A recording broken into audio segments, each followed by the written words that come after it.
Good Shabbos. So what's the post-Yom Kippur message? Well, it would be obvious. The post-Yom Kippur message would be the special Jewish activity that we do after Yom Kippur. The special Jewish activity done after Yom Kippur is the holiday of Sukkot, building a temporary hut where we eat and drink and do most of our activities in over this holiday of 7-8 days.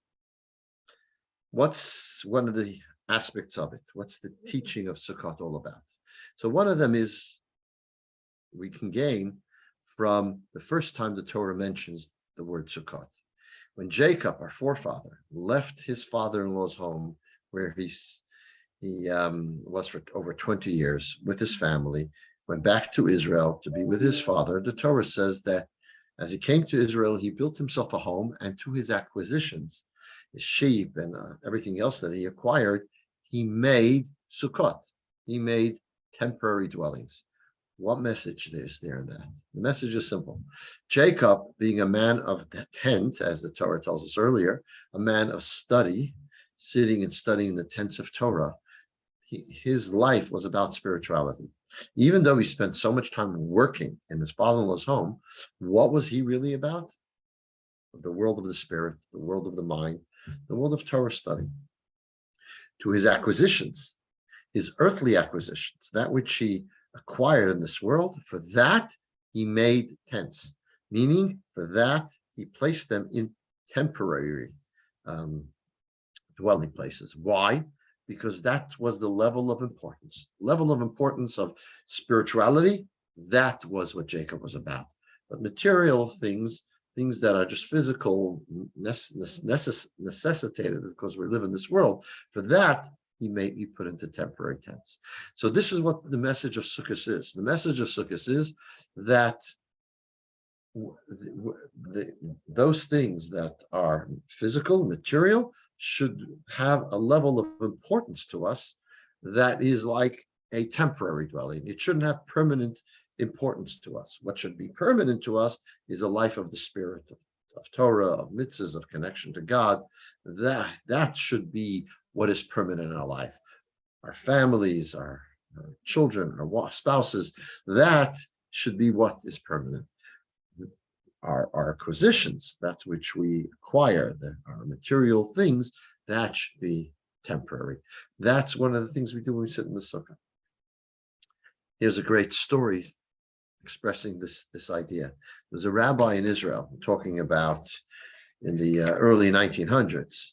Rabbi Zalman Grossman was his name. He lived in Jerusalem, and as most people in that time living in Israel suffered from hunger, from poverty. So he decided he's going to go to the United States and try to make some money and send it back home. So he and his wife made the decision, and he goes onto the boat, and he's going to he's on a ship, and he's traveling to America, and there hopefully he'll make money and send home, and also collect enough that they could live for a while in Israel on the money he's making in the United States. Whilst he's on the ship, he had a very unique way of keeping Shabbos. He kept Shabbos fully, like 100%. He says Shabbos is called a queen, Shabbos Hamalka, Shabbos the queen. If you're in the presence of a queen, you're not going to sleep. So he didn't sleep. He spent every moment with the queen. He spent every moment with the Shabbos, which means he would begin Shabbos by praying. Then he would have the Shabbos meal. Then he would sing the Shabbos mirrors, the Shabbos songs. And afterwards, he would sit and learn until daybreak. At that point, he again prayed, ate his meal, sang his songs. And that's the whole Shabbos was commemorated in this way.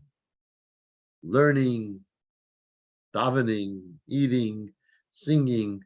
It was a holy, uplifting, spiritual Shabbos. After Shabbos, the person approaches him. He says, I have never seen anyone keep Shabbos with such incredible commitment as you have. My name is Baron Rothschild, and I want to ask you that if you have anything that you want, please ask me and I will give it to you. Whatever you want. I'll give you 15 minutes to think about it. So he goes to his room and he thinks about it. And, on one hand, first hey, I'm going to America to be able to to have a livelihood for my family. You can help me out and give me a livelihood whilst I live in Jerusalem. But then he remembered his brother started a yishuv, started a settlement in the north at the time, um, and uh, and uh, he asked him that when you go to the United States, please think of us because we have a big problem. We're suffering from malaria, and there's a plague of malaria here, and people are falling. It's shocking. We have no doctors, we have no medication, we have no shots. See what it is you can get from people in America um, to help us in our plight. And so he comes out of his room and he goes to Baron Rothschild, and instead of asking him for himself, he asks him for his brother's community. He thinks to himself, how could I ask for myself when the people are literally in danger, their life's in danger? And he tells him about this problem of malaria, and if he could send teams of doctors and medication, that would be great. So, doctor, that's the best thing you could do for me. Baron Rothschild heard this and he says, he was impressed, and he says, I'll do what I can. 4 months later, after being in America now for 4 months, he gets a letter from his brother. His brother says, you cannot believe what happened. Out of the blue, out of nowhere, a team of doctors and nurses came. They opened 3 clinics. They gave medications. They've given us shots, and it stopped the malaria in its tracks. And thank God things are all good.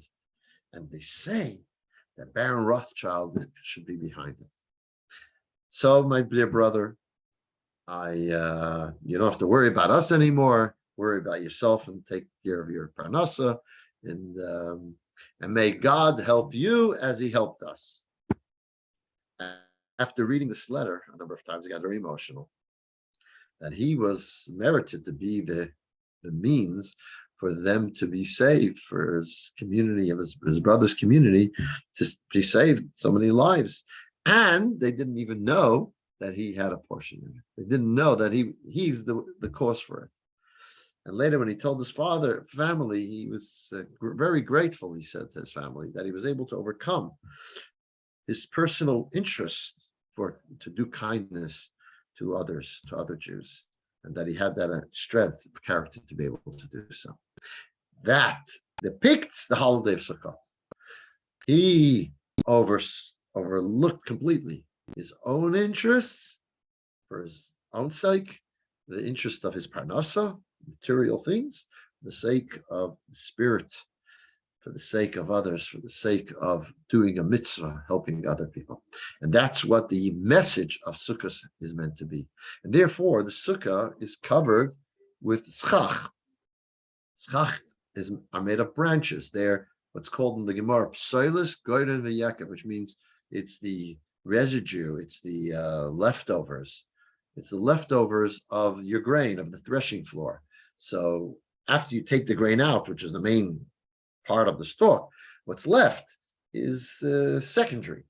That's what we cover our sukkah with. We can't use fruit, for example. You could use branches. That's what we use to cover our sukkah. And so why? Because that's the whole message of sukkahs, that which is not so significant, we that our material things should not be that significant to us. And may Hashem bless us all to have a joyous, happy holiday of Sukkot. And when we actually look out for the needs of others, that is the greatest method and way that we can be blessed with joy and happiness for ourselves and our whole family. Good Shabbos and Chag Sameach.